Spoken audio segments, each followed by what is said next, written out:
In the wild, it's kind of crazy. You know, animals, they have instincts to survive, but it's kind of pathetic and sad when you go to a zoo and you see how the animals act. They act dormant.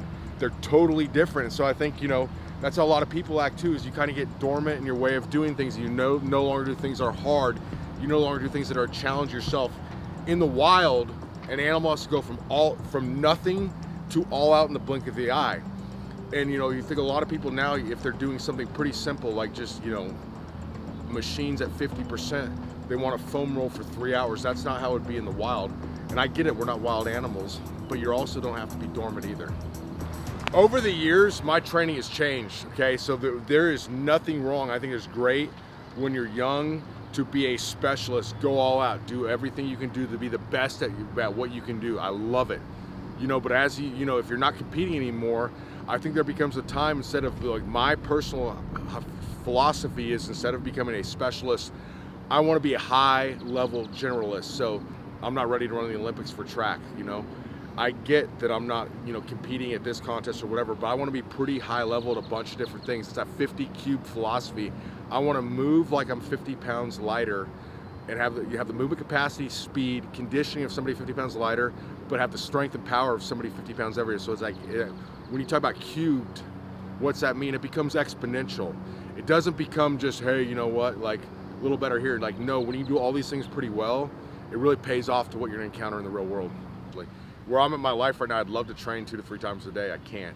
If I can put in about 50%, you know, of the work like an elite athlete would do in these different areas, and get about 90% of the result. So that's where what I'm after, is kind of, you know, that minimal effective dose to really maximize results without quite going to that competitive level. So we're talking about this sprint resistant training. The idea is the training economy, the most bang for your buck. So we're not trying to like do a thing of like, okay, if we plot this thing, we're gonna go 30% of the hypotenuse of the force velocity curve. It's like, we just need to get out here, get some good work in right now. And we're gonna go into a little bit later of the whole resistant philosophy, how it's gonna be safer and more effective. So if you're gonna get into this type of training, you can't come out here and sprint all out day one, because you think about how do you get faster. You can increase your stride frequency, you can improve running technique and increase stride length. Mostly people that are strong are gonna have, how do you increase your stride length, get stronger, push off harder. So if that's you, that's how, you know, you can get hurt if you're not used to that type of training. So with the resistance training, which we'll cover a little more in-depthly here, that's gonna, you know, you're not gonna be quite you're not have quite as fast of a turnover. It won't be quite as long of a stride length, keeping you safer in the process. So if you're in the weight room now, to bridge the gap to actually get out here to sprint, what do? That's where you got like kind of your movement type of strongman training, like farmer's walks, you know, backward sled drags, things where you're actually moving instead of staying stationary. Will kind of bridge that gap to eventually get to sprint resistant training. And then you really don't need to get to a whole lot of, you know, body weight sprint training on flat ground unless you're actually going to compete in something that does that. Because, you know, it's all about, we want to minimize the risk and get the most out of it. Risk to benefit ratio, I've talked about it a million times, and 1,000,001 today to get it home. So you see, a lot of what I'm doing today when we do this is a walking start, because I figure like if I'm actually going to sprint in real life, since I'm not doing a track meet or anything, I'm probably gonna be kind of standing there or walking and just have to take off into it. Obviously that gets a little more complicated when we get into the sled, and that won't work with like a weighted vest or whatever. That's the idea. So why is he not in the starting stance? Because generally in real life what's gonna happen, I'll be walking, standing, have to get into it. So when I rest, in between, just to keep a little bit active, I'll walk real slow, kind of keep active recovery, not just standing there doing nothing, and then come back, do it again.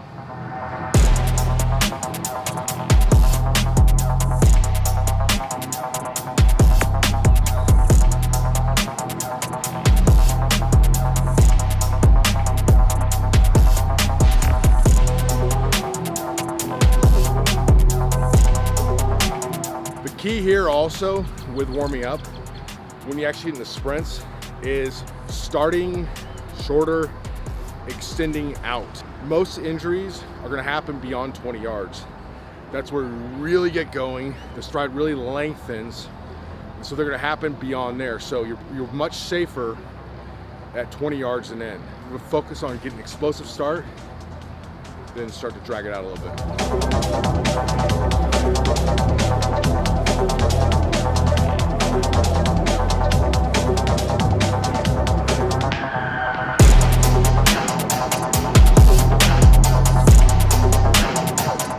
So what we're talking about here, if you were to use one type of model of periodization, I would say with sprints, you'd actually go with the reverse linear. So instead of starting really high volume and really long, going down, you do the opposite. You would go to that shorter, say you start at 10 yards to 12 to 15, so on. You'd want to actually lengthen it out. If you think about that, why? Because your tissues are not getting that same demand if you're not going full speed. So I'd rather go shorter, max speed, max effort, get the same imposed physiological demands and extend it out versus going long and slow and you're never quite ready when you get full speed. This is something I first heard about this concept a long time ago from Ian King. I know that upon further reading, some of the Russian books had it in it. The East Germans used it for their, sprint program. So, Charlie Francis talks about it in his book. So it actually has the backing of a lot of people, but if you think about it, it just makes sense. How are you gonna get, if you're going 150 yards, at taking 20 seconds, then you wanna get to like a 640 or something. That's not gonna make sense because you never actually got that speed, those physiological demands, that kind of thing.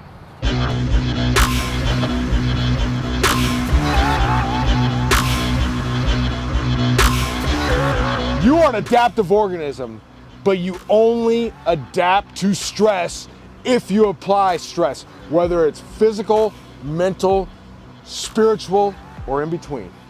Okay, so as we go along in life, the ability to tolerate extremes declines. So you think about it, stress, lifting heavy, pushing yourself to the limit, that's going to decline, okay? But here's the deal.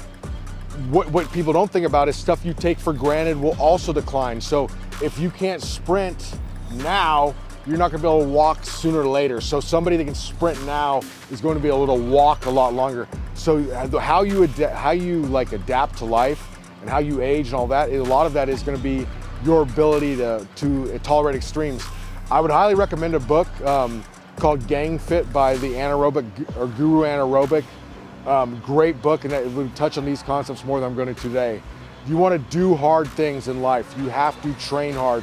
So you have to be smart as you go, but you can't only, if you're going over, you got the fitness center over there, they got, lame ass kind of equipment, machines, elliptical, all that shit. It's okay, better than nothing. But if you want to, be gas station ready, you're gonna have to do better than nothing. You're gonna have to expose yourself to hard stuff. It's not gonna kill you once in a while. If it's cold to walk outside without a coat, that kind of stuff. Think about it now. If you are putting in this work now, to retain a quality takes a lot less volume than to maintain a quality. You know what I'm saying? So if you bench press 400 pounds, to stay strong, you don't have to do as much work as you did to get there. That's an important thing to remember, okay? Think about any kind of program success.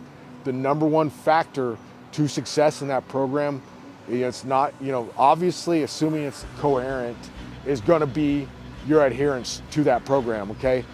Adherence comes from keeping the training realistic and fun, you know what I mean? So you have to adhere, but you have to adhere to what actually your lifestyle fits. If you're working 80 hours a week, you got 3 kids, all that kind of stuff, you can't probably train twice a day.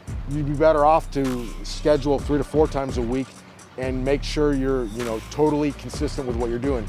You got to think about results. Results are not because of one, Instagram highlight type of workout. Results are statistical long-term trend. If you ever take statistics, there is a thing called trend. If you're on that trend for a period of time, you get good results, okay? So when we're talking about today, we did the sprints with a weighted vest, okay? So that's a lot of stuff, I also use with tactical athletes, like your cops, military, firefighters, jobs of that nature. You can't forget our beloved brothers in bouncing and private security as well. Okay, so what you want to do is a lot of those jobs are going to require you to perform tasks under external load. Okay, so I've done like a tactical training certification course, and I did a lot of surveys. Besides people I actually work with, I sent out hundreds of people. So we found out about 65% of the people that are law enforcement officers use greater than 20 pounds of gear on at one time, okay? SWAT on average was higher than 60 pounds, okay? And infantry in the military, they can be up to 140 pounds. Afghanistan, some of them are averaging 99 pounds, so basically 100 pounds of gear. So you have to be able to perform under load. The effects of like load carriage for these tactical athletes are gonna be documented by science, and of course, just talk to one, but reduce situational awareness, okay? Because you get tired. Reduce power production, speed, agility, coordination. Increase it when you have that increased fatigue, your reaction times are going to be slower, your logical reasoning, your memory, all that stuff's going to be, take a hit. You have reductions, you have more muscle fatigue, increased, forward head posture if you're not careful with that. Okay, changes in your gait, just how you walk, reduced range of motion in your pelvis, hips, things like that. Increased effective local motion, increased body temperature, just increased force in the body. So if you're gonna, you have to be able, so let's just say, if you're too weak to perform like that, you could be somebody that could hey, you know what? I run a 4.5 but I'm 110 pounds. You put 60 pounds of SWAT gear on them, takes 11 seconds, in essence, you've made yourself as useless as tits on a bullfrog, for lack of syntax, okay? So to optimize load carriage for these athletes, what we do is we want to have a favorable muscle mass, low body fat percentage, high amount of muscle mass, good strength base, good aerobic base, okay? Unfavorable to those conditions will be, weak with a high percentage of body fat and carrying unnecessary weight.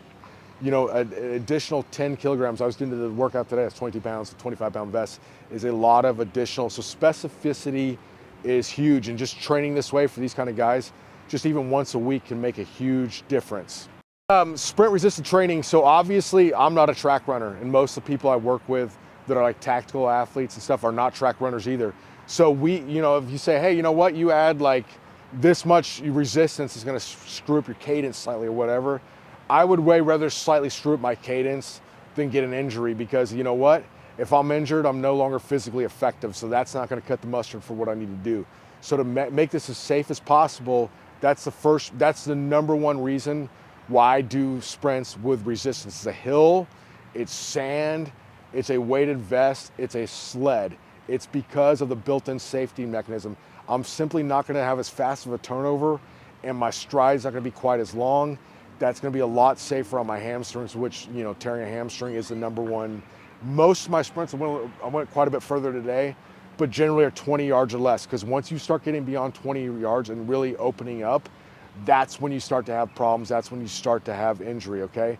So then, furthermore, for just anybody, the resistance sprints kind of bridge the gap. We talked before about how getting to this point from lifting could be like strongman, things like that. But bridging the gap, from any of those strength-based weight room strongman to the field of play, whether it's, the back of a bar room running from the cops, or, playing touch football in the church league, or chasing down the guy outside the liquor store to steal your old lady's purse. Bridging that gap is going to happen with resisted. Oh shit, geese incoming! Never mind, okay. Okay, so seriously. Feces! Okay, so bottom line is, adding resistance is going to bridge the gap from the weight room to be able to sprint as fast as possible on flat land, okay? The body angle when you use resistance is very similar to the acceleration phase of sprinting. So you want to build that acceleration phase. It's very favorable body angle with this resistance, okay? So then that makes it a little bit safer too. It's going to build mental toughness, physical resilience. Not only are you sprinting, moving fast, keeping yourself wild, you're no longer tame in that zoo, you're doing it resistance, you're getting some strength-based, conditioning, your mind and body. That's huge with what we're doing. And I think, a lot of people don't talk about, it just feels good. When I can walk out right here and I just can take off in a sprint, it feels good psychologically. After the sprint work, it'll feel good. It's when I walk into a sprint, maybe I look like a drunken chicken with my head cut off, but I feel like I'm just gliding. It just feels so good. It's a feeling you don't get in the weight room. I mean, I love the weight room feelings, but this is something totally different. Functionality, obviously at the end of the day, the reason I'm training is for functionality. What's functionality mean? Functional training is not I'm sure if you go to this little strip mall right here, I see there's a gym there. I'm sure it's some, huge circle jerk, just nonsense crap, right? This functionality is how well does this training transfer? It's be tough to have a better transfer of training than sprints, okay? So, like I said, The difference, obviously we've already talked about the sand and the hills, but what's one of the things that's cool about the sled is probably my favorite one, besides the hills, is you think about where is the resistance coming from. The resistance coming is the weight is behind you, so it's actually you're getting horizontal resistance, not just vertical resistance like you would with a squat or something. You think about what, the horizontal resistance, overcoming that is huge to actually get faster. There's obviously a combination of vertical and horizontal, but the horizontal is extremely important, and I don't think it gets enough, I guess kind of press time, if you will. No, in all seriousness, there's something special that feels good with a sprint. When you're finally warmed up, when I got to the sleds, it's like I can feel myself gliding. It's such a good feeling to know that if I was here with one of my kids, like just messing around, and my daughter's playing or something, some hobo tried to grab something, he's not gonna get away. I'm gonna run after him, and he doesn't have a snowball's chance in hell. That is empowering and good to know that from that standpoint. And you think about gas station ready.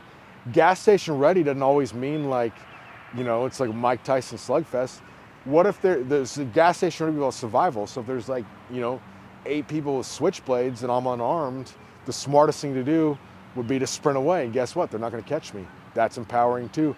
But beyond that kind of safety, I keep talking about functionality, all that stuff, it just feels good to do it. It's like, one time we had this guy in high school, he came to speak to our high school football team. He was an older guy that had played at the school and played at USC and in the pros. And he said, I remember the last thing he said is like, I'd give back 15 years of my life if I could just run down the field one more time, okay? That might be a little extreme, but like, it's sort of like crazy in a way, but like once something feels that good, like you think about all the preparation you put in, if you're going even a pretty far sprint here, it's like 6-7 seconds. But all the preparation that goes into that for that 6 or 7 seconds is like, it's like you got to love and enjoy the process, but that 6 or 7 seconds is like, if you had an experience you couldn't run, I'd be worth thousands of dollars just to feel it once.